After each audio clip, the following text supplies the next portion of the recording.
वबरकातुहू। बिस्मिल्लाहिर्रहमानिर्रहीम। अन अबी दर्दा क़ाला क़ाला रसूलुल्लाह सल्लल्लाहु तआला अलैहि वसल्लम मन हफ़िज़ 10 आयातिन मिन अव्वल सूरतिल कहफ़ अशमा मिन अद-दज्जाल, रवाहु मुस्लिम। हज़रत गिरामी साहबे रसूल हज़रत अबू दर्दा रज़ियल्लाहु तआला अन्हु से मरवी है, वो फरमाते हैं कि अल्लाह के रसूल सल्लल्लाहु तआला अलैहि वसल्लम ने इरशाद फरमाया कि जो सूरह कहफ़ की इब्तिदाई 10 आयतों की पाबंदी करे वो दज्जाल से बच जाएगा। सूरह कहफ़ जो 15वें पारे में सूरत है जिसमें असहाबे कहफ़ का तज़किरा है। अल्लाह के नबी सल्लल्लाहु अलैहि वसल्लम फरमाते हैं कि जो सूरह कहफ़ की शुरू की 10 आयतों की हिफाजत करे, हिफाजत करने का मतलब ये है कि रोजाना उन 10 आयतों की तिलावत कर लिया करे, या हर जुमा को उन 10 आयतों की तिलावत कर ले। बल्कि बुजुर्गों का मामूल तो ये रहा कि हर जुमा को पूरी सूरह कहफ़ की तिलावत किया करते थे। तो अल्लाह के नबी फरमाते हैं कि जो इन 10 आयतों की हिफाजत कर ले,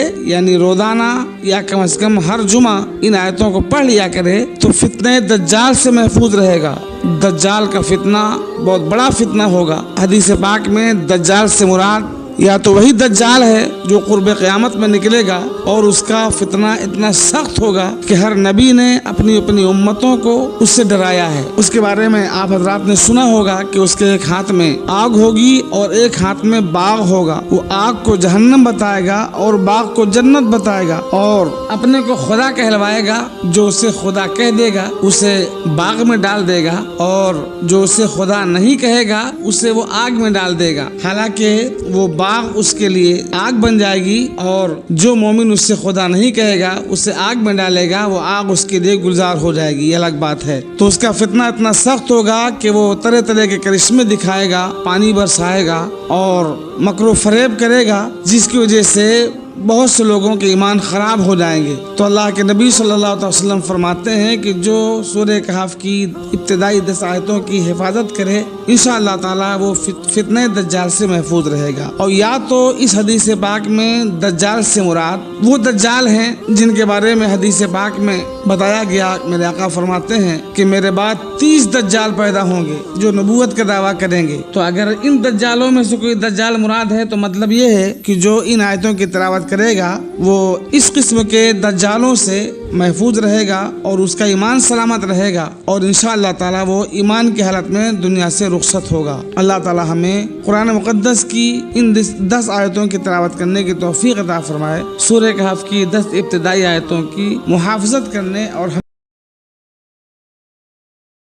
अस्सलामु अलैकुम व रहमतुल्लाहि व बरकातुहू। बिस्मिल्लाहिर्रहमानिर्रहीम। व अन अबी उमामता क़ाला समिअतु रसूलल्लाह सल्लल्लाहु तआला अलैहि वसल्लम यक़ूलु इक़राउल क़ुरआन फ़इन्नहु याती यौमल क़ियामति शफ़ीअन लि अस्हाबी इक़राउज़ ज़हरावैन अल बक़रता व सूरत आल इमरान फ़इन्नहुमा तातियानि यौमल क़ियामति कान्नहुमा ग़मामतानि औ ग़याबतानि औ फ़रक़ान मिन तैरिन सवाफ़ तहाज्जान अन अस्हाबिहिमा इक़राउ सूरतल बक़रति फ़इन्न अख़ज़हा बरकतुन व तरकहा हसरतुन व ला यस्ततीउहुल बतलतु, रवाहु मुस्लिमुन। हज़रत गिरामी हदीस पाक का तर्जुमा ये है कि हज़रत अबू उमामा रज़ियल्लाहु तआला अन्हु फरमाते हैं कि मैंने अल्लाह के रसूल सल्लल्लाहु अलैहि वसल्लम को ये इरशाद फरमाते हुए सुना, कुरान पढ़ा करो, इसलिए कि वो क़यामत के दिन अपने पढ़ने वालों का सिफारिशी बनकर आएगा।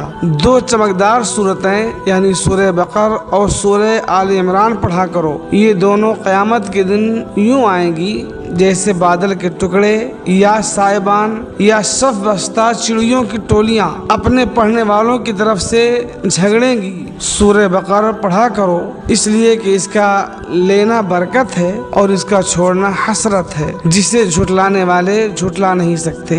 इस हदीस पाक को इमाम मुस्लिम ने रवायत किया, यानी मुस्लिम शरीफ में यह हदीस मौजूद है। हज़रत गिरामी मफ़हूम हदीस ये है कि अल्लाह के नबी सल्लल्लाहु अलैहि वसल्लम फरमाते हैं, लोगों जिंदगी के मौके को गनीमत जानो और कुरान मुक़द्दस की कसरत से तिलावत किया करो, इसलिए कि قرآن کریم کی تلاوت ایک مستقل عبادت ہے، معنی سمجھ میں آئے یا نہ آئے یہ ہر حال میں عبادت ہے، اور قیامت کے دن قرآن اپنے پڑھنے والوں کی اللہ کی بارگاہ میں سفارش کرے گا اور ان کی بخشش کروائے گا، نیکوکار بندوں کی بلندی درجات کی سفارش کرے گا، اور قرآن کی تلاوت کرنے والے یا جو گنہگار ہیں ان کی مغفرت کروائے گا اللہ کی بارگاہ میں۔ قرآن کی تلاوت کرنے والوں سے مراد یہاں پر سیکھنے والے، سکھانے والے، اس پر عمل کرنے والے سبھی ہو سکتے ہیں، مگر یہاں حدیث پاک میں اس مقام پر مراد تلاوت کرنے والے ہیں کہ یہ مقام تلاوت کرنے والوں کا ہوگا کہ قیامت کے دن قرآن ان کی شفاعت کروائے گا۔ علماء فرماتے ہیں کہ یہ دونوں صورتیں یعنی سورہ بقر اور سورہ آل عمران قرآن مقدس کی تمام صورتوں کے درمیان ایسی ہیں جیسے ستاروں کے درمیان چاند، اسی وجہ سے حدیث پاک میں ان دونوں صورتوں کو چمکدار صورتیں فرمایا گیا، ورنہ تو سارا قرآن ہی چمکدار ہے، سارا قرآن ہی نور ہے، لیکن چونکہ یہ تمام صورتوں کے درمیان زیادہ چمکدار ہیں اس وجہ سے انہیں چمکدار صورتیں حدیث پاک میں فرمایا گیا۔ اللہ کے نبی صلی اللہ تعالی وسلم فرماتے ہیں کہ یہ دونوں صورتیں قیامت کے دن اس طرح سے آئیں گی جیسے بادلوں کے ٹکڑے یا شامیانے اور یا چڑیوں کی ٹولیاں جو صف بنا کر کے چلتی ہیں اس انداز سے آئیں گی۔ مطلب یہ ہے کہ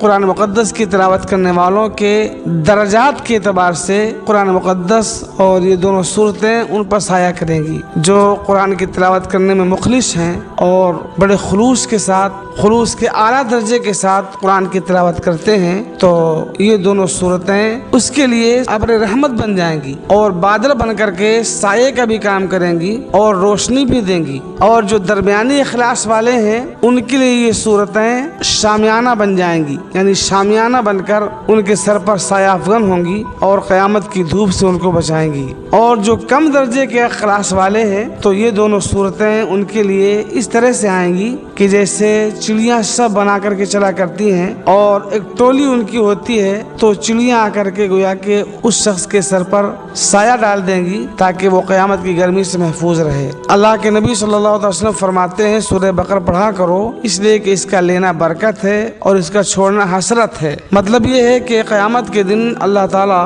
اس سورت کے پڑھنے والوں کو جب انعام عطا فرمائے گا اور انہیں ثواب دیا جائے گا تو نہ پڑھنے والے کفے افسوس ملیں گے۔ جنتی لوگ تمنا کریں گے کہ کاش ہم نے دنیا میں ایک سانس بھی بغیر ذکر اللہ کے نہ گزاری ہوتی اور ہر وقت ہم سورہ بقرہ کی تلاوت ہی کیوں نہ کرتے رہے تاکہ آج ہمیں بھی وہ انعام اور وہ ثواب عطا ہوتا جو ان لوگوں کو دیا جا رہا ہے جو اس کی تلاوت کرنے والے ہیں۔ اس لیے اللہ کے نبی فرماتے ہیں کہ اس کا لینا برکت ہے اور اس کا چھوڑنا حسرت ہے۔ اور آگے اللہ کے رسول ارشاد فرماتے ہیں وَلَا يَسْتَطِيعُ الْبَطَلَةُ، جھٹلانے والے اس سے جھٹلا نہیں سکتے۔ اس کے کئی معنی مفسرین نے بیان کیے ہیں۔ اس کا ایک معنی تو یہ بھی ہے کہ منافقین اور ریاکار یہ صورتیں یاد نہ کر سکیں گے اور ان کی تلاوت نہ کر سکیں گے، انہیں یہ دونوں صورتیں بہت بڑی اور دراز معلوم ہوں گی، لیکن اللہ کے مخلص بندوں پر ان صورتوں کا پڑھنا آسان ہوگا۔ اور محدثین نے دوسرے تفسیر یہ بیان کی کہ جادوگر وغیرہ ان صورتوں کا اثر اپنے جادو کے زور سے زائل نہیں کر سکیں گے اور ان کی تلاوت کرنے والے کو کوئی نقصان نہیں پہنچا سکیں گے۔ اور ایک وضاحت اس کی یہ بھی کی گئی ہے کہ ان دونوں صورتوں کی صداقت اس قدر ظاہر ہے کہ انہیں جھٹلانے والے لوگ جھٹلا نہیں سکتے۔ اللہ تعالی ہمیں اور آپ سب لوگوں کو قرآن مقدس کی خصوصاً ان دونوں صورتوں کی تلاوت کرنے کی توفیق عطا فرمائے۔